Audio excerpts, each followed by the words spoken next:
Another world, another time, in the age of wonder. You are listening to Trial by Stone. Trial by Stone! Trial by Stone! This is what I came for. Your vital essence, the dark crystal. I can feel something. Hear it almost. Don't move. Don't move? Where would I go? Quiet! Here's your host, Philip Mitchell. Hello and welcome to Trial by Stone. This is your vital essence on all things the Dark Crystal. I'm your host, Philip Mitchell, and I just want to say thank you so much for tuning in. This is episode 59, which we're going to title it called Anticipating the Resistance. I have a guest on the show who we're going to talk about quite a lot about the resistance, age of resistance, but of course, with all things Dark Crystal. So I've got Jaime Prater, who hosts many podcasts, which we might go into today. So I just want to say, Jaime, thank you so much for being on the show. Thanks for having me on the show. The Dark Crystal is my major heartbeat, so it's great to be back. Yeah, no worries. And of course, like we do. Well, yourself, you've done many podcasts, and how's everything going? I'm actually just curious with all things with Perfect Organism, the Alien Saga podcast, and as well as Shoulder of Orion, the Blade Runner podcast. Yeah, well, right now with Perfect Organism, which is the first podcast I ever started. Again, I've said this before, but when I started Perfect Organism, I talked to Philip before I started. I was like, he was running his podcast. I needed help. He helped me. He told me how to run it, how to set it up. And I mean, I remember asking you all those questions. So I'm a podcaster because Philip was a podcaster first. So I really owe a lot to you. But really, Perfect Organism is going really well. We're doing a series right now called 40 Miles of Bad Road, which is a 10, maybe 12-part series on James Cameron's Aliens. It's been pretty exciting. We recorded an episode last night. Right now, with Shoulder of Orion, the Blade Runner podcast, which is the only Blade Runner podcast. And by the way, the Perfect Organism is also the only formal Alien podcast as well. But with Shoulder of Orion, we've just released an episode, an interview with a gentleman named Lou Tambone, who helped to write a book called The Cyberpunk Nexus, Exploring the Blade Runner Universe. That's been great. We're going to go through a bit of a reset with Shoulder of Orion, and 2019 is coming up, which is when the first film is set. So there's a lot of exciting things happening. That is awesome. And I mean, I love Shoulder of Orion every time, when I get a chance to listen to it, and all the deep conversations that you and your guests do with Shoulder of Orion, but also with Perfect Organism as well. Very in-depth conversations, which is really interesting, and always, learn new things, or, hearing the conversations and sort of, pick up on things like, of course, all that kind of stuff. So which is really cool. So I advise all, listeners of Trial by Stone, if you love Alien and Blade Runner, definitely check out those two podcasts, in particular with Perfect Organism and Shoulder of Orion. So of course I'll have those on the show notes.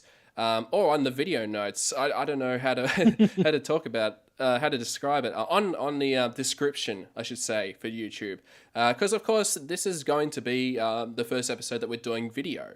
It's something that I've sort of been thinking about for quite a while. Moving up from podcasts. I mean, the podcast is still going to continue on. But I like to do just another version of the show, and I think with video. And especially with show like with a franchise like the Dark Crystal, and with as we anticipate the release of the Age of Resistance, I thought it's a sort of a good opportunity to sort of get more video content for the Dark Crystal. And of course, I have to mention with Jason's, he has his own YouTube channel called the Dark Crystal Conjunction, which he always posts videos every fortnight or every now and then. Which has been really cool to see all that happen. Yeah, Jason Delgado, he's awesome. Oh yes, yeah, absolutely, yeah. And I did had him on the show on I can't remember. I think it was episode 56 or 55. Again, I'll put that in the description. Or on the show notes if you're listening to this as an audio form. So, which is really cool. And also, I mean, the big thing is that I've been working on is the Gathering song. So I know recently we've been going through Songs of the Dark Crystal, which is the second book of James Lee's book sort of saga. So which has been really cool. And he was on the first. He was actually on the Gathering songs with what we've also been recording for Beneath the Dark Crystal. So he'll definitely be on the show for shows to come. I hope so, which is really cool. And that's the other thing I still want to talk about. Just some updates with the podcast. Because I know originally, I think in the July show, I was like, I'm going to have a bit of a break from Trial by Stone and that there'll be episodes of the Gathering songs and also with the Dark Crystal Minute. But now I'm back. And I'm so glad you're back. Yes. Yes. But to everyone who doesn't know, Philip just got married. So congratulations, Mr. and Mrs. Philip Mitchell. Yeah, so it was such an exciting time with September, getting married in Hawaii. And then following that with the honeymoon around Europe for a good month. And it was one of those things where I think the moment I landed in Hawaii at the start of the trip, that there was a lot of breaking news with Dark Crystal, especially with the New York Comic Con panel that got announced for the Netflix and Chills panel that was happening. And it pretty much happened a couple hours after I just landed when I got back home. So there was a lot of anticipation, and I was actually sort of genuinely looking forward to the panel and finding out, what Dark Crystal sort of scoops, we're going to get out of the panel when I got back, which I definitely want to talk about that later on in the show. But I just want to start off just with some updates on what's happening with the podcast network as a whole. Of course, as some of you may know, if you're new to the show, there's 3 podcasts that are dedicated to the Dark Crystal. So we got this show, Trial by Stone, as well as the Gathering songs, which is sort of our round table discussion show. And of course, we've got the Dark Crystal Minute. And Jamie and I, of course, we both co-host the Dark Crystal Minute. And we're sort of, we've been making a lot of progress with that show. But of course, I'm also looking for special guests. So if you're a big fan of Dark Crystal, or you just want to be on the show, if there's a particular minute from the Dark Crystal that you'd like to be a part of, definitely send us an email at darkcrystalpodcast@gmail.com. And I think that's pretty much all the updates I really have with the podcast.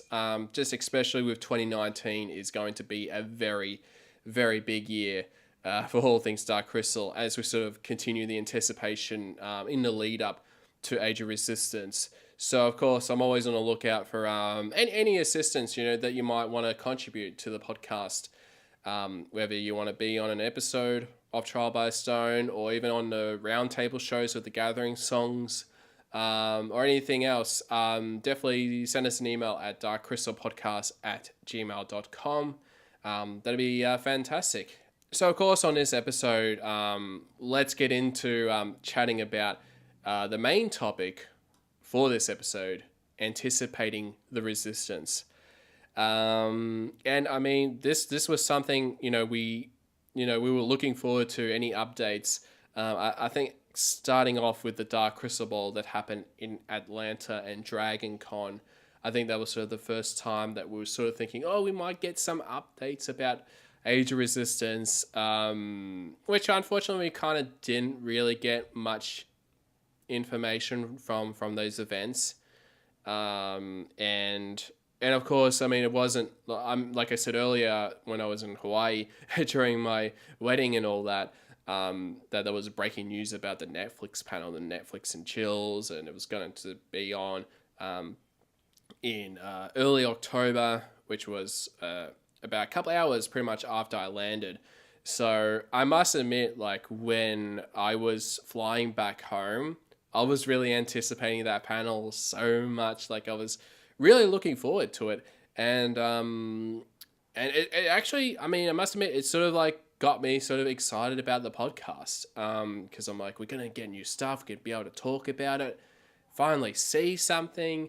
And so I think the panel went for about 2 hours. So, and there, of course, there was a lot of other shows that they were covering like The House on Haunting Hill, and Sabrina, I think, was another one, and I think quite a few other shows. So, of course, on the panel, we had Louis Leterrier and Lisa Henson on the panel to talk about the Dark Crystal Age of Resistance. And it was, I mean, the good thing about the panel was it was great hearing from Louis Leterrier, because we hadn't actually heard him talk about the Dark Crystal at all. The only thing we got from him was back when they announced the show, and we had some quotes from him. That was sort of one of the cool things about the panel, was sort of hearing from him, hearing his passion for the Dark Crystal, but also for the show that he's been working on. I think they started filming back in November. So, and they've recently finished shooting around I think around September or early October that they wrapped up with the show. So they've been shooting for about almost like a good 10 months with the show. And but I guess it was a pretty disappointing panel as well, because they couldn't show anything really. Of course they did show something to the audience at New York Comic Con, but of course being conventions and stuff, sometimes they show things exclusively to people at Comic Con that they can't post it publicly. And I think it's sort of been disappointing to, I guess, the online community of fans, because we haven't really seen anything ever since the announcement. And even that announcement, that the teaser trailer that came out is actually, is a pitch video. So it didn't represent the final version of, what the show is going to look like, that sort of thing. I know you probably got a lot to talk about with anticipating the Age of Resistance, and also, I guess, from that panel, I'd like to hear your take on it. Well, like you, I was really excited. I mean, for weeks and weeks, thinking that knowing that they were going to show us, we're going to see, Lisa and Louis there, and I was really excited talking about it, promoting it all over the Dark Crystal groups, 3 of which we are both, of course, in. And yeah, I was disappointed. And I think part of the disappointment comes from the history of, and you and I know, just kind of, we were waiting on part of the Dark Crystal for so long, and we saw tidbits here and there, but we never really saw anything. And we have, in some ways, as fans, as part of a cult following of the Dark Crystal, we've been anticipating this for, I mean, we'll always, as long as we're friends, we're always going to talk about the day that we found out that they announced the Age of Resistance. And I was like telling Shannon to wake you up. I mean, it was great. So there's been this really great excitement. And, there was a video showing the guy carving the pumpkins, and the pumpkin that's up front in front of every other pumpkin is Age of Resistance. So I thought, wow, this is going to be pretty substantial. That's what the idea was. And then I saw that the only artwork as it relates to Age of Resistance was that Comic-Con, the poster with the characters from the other shows. And I was like, oh, okay, that's cool.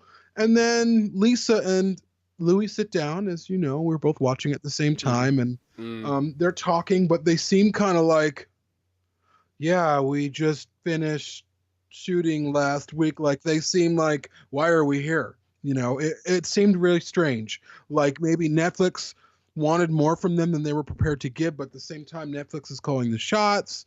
We did hear some great things, CGI in the show, which I think is a wonderful thing. Not that some CGI can't be utilized in a great way. In fact, even if they had CGI backgrounds, that would be fine for me. But they decided that they were going to go with CGI. That's great. It's fine. And I mean, that's the really interesting thing. I'm really curious about how they're doing with backgrounds, because I thought where the backgrounds would be the only CGI aspect. replacing matte paintings, or whether they're actually going to, the background will be blue screen, but they'll replace it with sort of a matte painting kind of style of it. Which, that's possible. You could just get, someone with Photoshop, doing, the backgrounds and stuff, have that sort of, that handmade sort of, feel that we sort of got with the Dark Crystal film. And it seems like that's what they're going to be doing. Like, they're going to be probably matte paintings or something traditional. Because the problem here is the Dark Crystal, even though it's still as amazing now as it was then, for a lot of people, it's going to, some people, even for us, we notice strings that we haven't seen before. We'll notice a puppeteer that we haven't seen before, or a rod. Minor things that they could probably erase with. But if Age of Resistance is going to match up visually with the Dark Crystal, they're going to have to take their time and be very specific. And Louis Leterrier talked about them shooting Leterrier.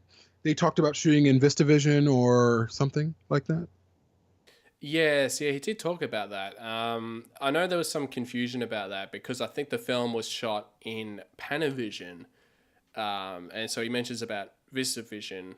And I've also been really curious about that from a filmmaking aspect, because I know with Netflix's shows, there are only certain cameras that they can, film, with the Netflix original series, which are certain 4K cameras. So it could be like an RE kind of. I think it might be to do with the lens. Maybe they're able to put the Panavision or VistaVision lenses on the cameras. It is something I'm really curious to sort of look into much further about that. But it is pretty cool. Like, I think it's, they're definitely trying to stay true to the spirit of the film. And it's amazing. I think that the love and the care that's going into, and I think we should remind people that when Henson originally pitched this show to Netflix, it was like, oh, we want to do an animated show. And Netflix, from reports, said, well, why don't you do this with puppets? And so why don't you come back and repitch it with puppets? So that's what Henson did. And in fact, Power of the Dark Crystal was going to be a film made with puppetry and CGI. And CGI aspects of it, yeah. Of course, it never happened. But I love that Netflix was like, no, do this the way Jim did this. Do this the way. And then you have Brian Henson, who said, man, I went on to the sets and I was seeing things there that I thought I'd never see again. They're doing this. I thought I saw things that they were doing that I thought was done. But they've taken the time. I don't know what the price tag. I've heard something like 90 million. I bet it's more than that.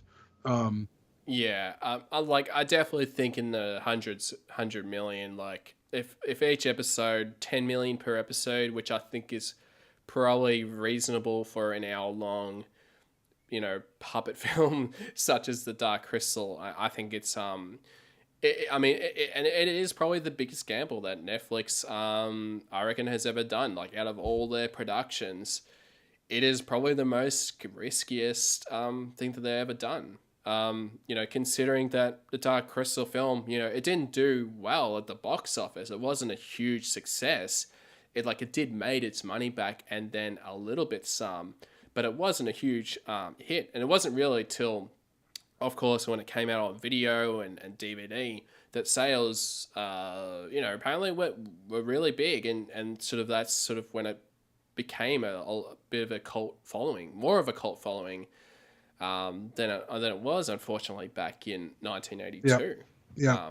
And that's something that I wanted to kind of discuss a little bit in terms of, so Age of Resistance isn't just a normal series for Netflix. It's not something that, oh, hey, look, this new The Haunting of a Hill House, which is a great show, by the way, or this new show about these characters, or Daredevil season 3, which is the best season yet, by the way. Age of Resistance is the follow-up series to a cult film that has a rabid fan base, a very devoted and loyal fan base, who treasure this film like we treasure our, like, these aren't just characters in the movie. Aughra isn't just a character. The Mystics, the Skeksis, the Gelflings.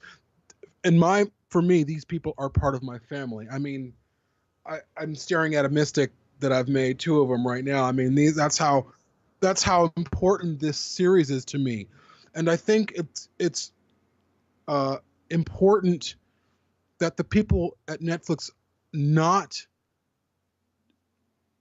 promote, or I don't know, that they approach Age of Resistance different, that it's not business as usual for them, that this is really something that you're going to have to bring the fans along with, that you're going to have to invest in.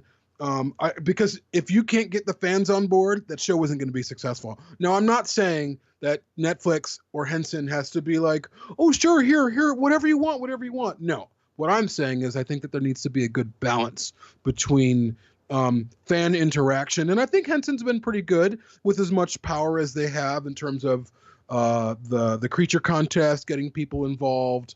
But I think the Age of Resistance panel at the New York Comic Con, it was upsetting for me because I couldn't see the footage, just because they promoted it so heavily all over the internet. So you're promoting this panel all over the internet and no one gets to see the footage.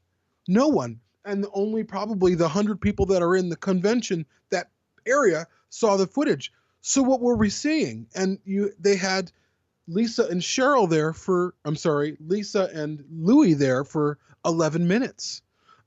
So it's been frustrating. At the same time, when you're really anticipating something, when you're really excited about something, and you're not getting what you want right away, it is frustrating, no matter if it's Dark Crystal or whatever. So there's a balance that needs to be struck there. They're trying to keep us going. They're trying to keep us, begging for more. And believe me, we're begging for more or something. So I just hope that as we go forward, we probably have a year or less now, when I would imagine the show is going to probably premiere in October of next year, or something, probably like the beginning of October, end of September. And I think the promotion, Netflix will tend to release something and then they'll release a release date trailer. And so that might be 2 months before the show releases. They can't do that with Age of Resistance. They're going to have to really get people on board with it. They're going to have to get people to believe in it. They're going to have to kind of convince us, because there's a lot of films and shows that, because of of social media and bad word of mouth from fans, tanked. And I'm not saying that that's what's going to happen, but The Dark Crystal was never really successful. Oftentimes when you talk about The Dark Crystal to people, they think you're talking about Labyrinth, which is a movie that a lot of people have seen. They need all the help that they can get. And I'm not saying that they don't know what they're doing. Obviously, Netflix knows what they're doing. They're highly successful. I am a little bit, frustrated. I think we all are a little bit frustrated that we haven't seen anything yet. Not a still, not a poster, not a character, nothing except for a crystal, a drawing of a crystal. And I think they really need to kind of rethink their strategy. And, we'll see if that happens. Yeah, absolutely. Yeah, I mean, it seems to be. I mean, Netflix is almost like the new Apple in regards to the secrecy that they're being like with all their. I mean, not only with Age of Resistance, but also with all their other productions, and they sort of announce things like out of the blue, pretty much, and yeah. So, but I mean, for something like the Dark Crystal, it is a very big world. A much big world compared to probably all the other shows that they're producing. And I feel like as well, like with something like the Dark Crystal, because it's a film that, there's probably a lot of people that might need to rediscover the film again, that they haven't seen it in such a long time, that I feel like that Netflix and the Jim Henson Company as well, I feel like they really need to promote the show with showing us some visuals, with imagery from the show, just to sort of get audiences used to the idea, I guess, of the whole, world of, puppetry magic, because there hasn't been anything like that really since, since the Dark Crystal, but I mean, it is sort of, like for example, like the Muppets, but the Muppets interact with human characters. Whereas with the Dark Crystal, it's all puppets, there are no humans. And I don't know whether it's something that, general audiences, to show them, these images or concepts, to sort of get across to people that this show isn't your usual kids show. It's gonna be very, very different. And I feel like that's probably the big thing. Why I think, I really hope that they release something down the track for sure. But yeah, I know it was really disappointing when, because I must admit, when New York Comic Con panel was happening and I was going, you and I, we were going to record a show probably, an hour or so later that day. Like we were both really amped up about it and hoping that we would see visuals and see something, and then we record something straight afterwards and break it all down. But when nothing really happened, and the fact that the panel only went for 10 minutes, we were both pretty down. I was both pretty, really upset. Yeah. I just, and also, you're talking about the film for you, for me, that is my heartbeat, and to be able to have seen a snippet of that world again. I mean, I still trying to reconcile the idea that we're about to see Agra again in less than a year. For the first time since 1982. I almost said 1932. And I'm dying to see it. I'm dying to see something. And I think that the studio wants it that way. I think Netflix wants us to be dying to see something. I don't want it to be May until they show us something. And I actually have spoken to Hallie Stanford, who is I think she is the executive of TV. What's her exact title? Well, I know she's one of the exec producers of Age Resistance. So I think the show, from the Jim Henson's point of view, it's really hers and also Lisa Henson. They're the ones, from the Jim Henson company that really spearheading the show. Yeah, and I spoke to her and she was like, "Hey, I'm with you. We want the stuff. We want the footage to release. We're trying to get Netflix to release the footage, and as soon as it's available, I'll probably share it with you." So I think they understand, and I think you and I have both. I also spoke to a PR rep for Netflix in the UK. And I said some of the similar things that I'm saying to you, or that we're discussing, in terms of this just isn't a normal show. This isn't just any other show. This is dependent upon the fans. And having people understand, like you were saying, Phil, this is a world without any humans in it, all puppetry, and what that means and what that really looks like. Because I don't think people really understand. They think fantasy, they think Lord of the Rings and familiar things where there are people in it, or human-like people, or whatever, played by people with prosthetics. This is none of that. This is absolute magic. So I'm still really excited. In fact, I think you're going to talk about FaeryCon that's coming up soon. There's some things to look forward to. In fact, I think, what is there, an hour and a half panel on the making of Age of Resistance with Toby Froud and Wendy Froud.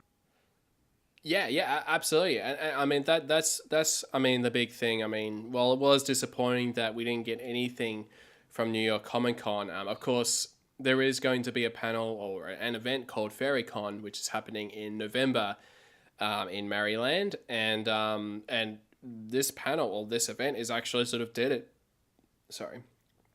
And this panel is going to be dedicated to the Dark Crystal. So we've got guests like Wendy and Toby Froud. J.M. Lee's going to be there, who's been writing the young adult novels. And of course, we've got Cassine Gaines, who wrote The Dark Crystal Ultimate Visual History. And that book, that you're pointing at right there. Yeah, such a great book. And and of course, I chatted to him on the show many episodes ago. And also Corey Godby, who did a lot of the illustrations for James Lee's books, and as well as did his own book, The Dark Crystal Tales, which was sort of like a nice sort of children's sort of story book kind of thing.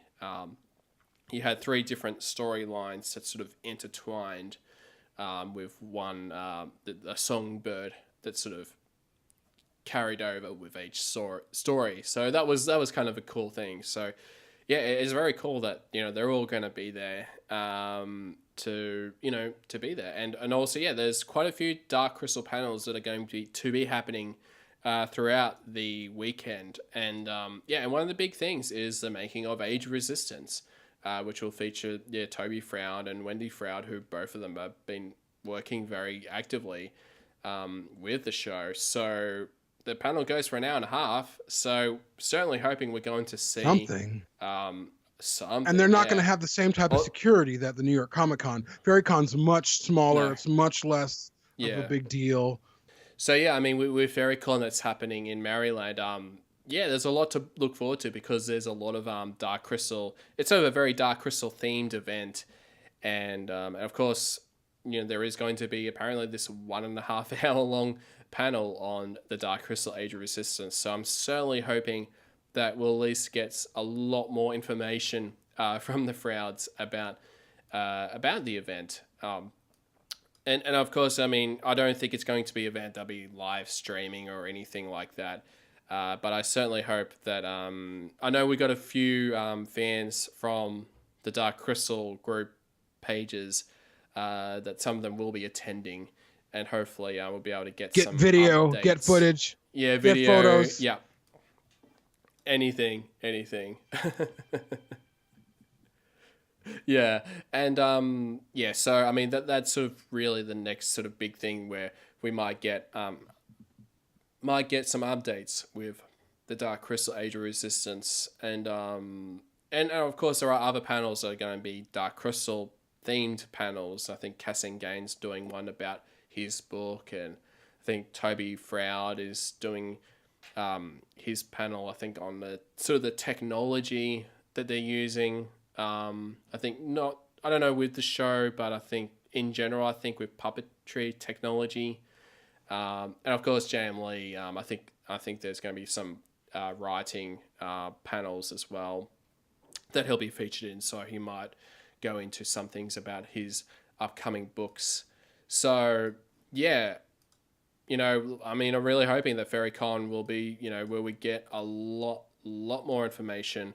And I think, it is, I think, sort of to probably recap it all.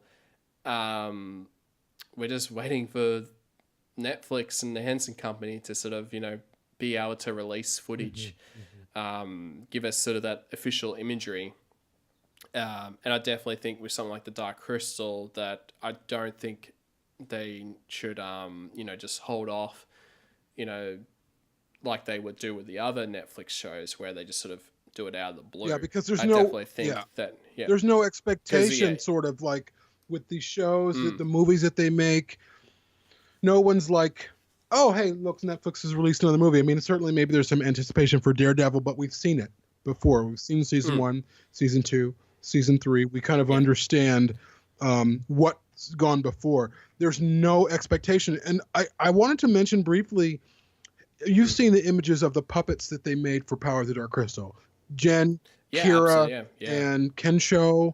And they're very beautiful puppets, but they don't look like puppets. They look very real. They look very human. Not that they need to look like puppets per se, but there's a definitely continuity difference between the Dark Crystal puppets and the Power of the Dark Crystal puppets.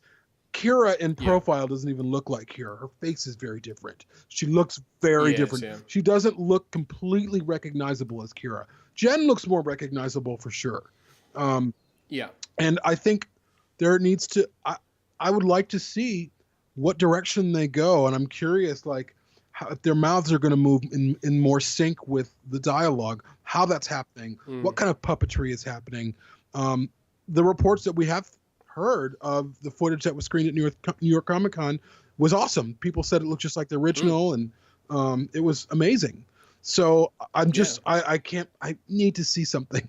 But I really hope, I think FaeryCon we'll get something from that. I think we will. And if not, I think we will. I don't think that Netflix can do this again.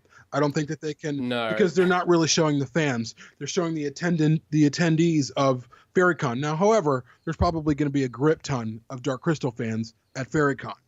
but really most of the fans reside on social media. We're all over the world, all over the country. Yeah.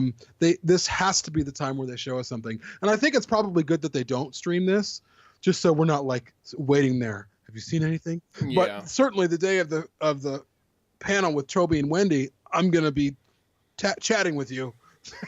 Have you seen anything? What are people posting? Checking Twitter, checking Instagram.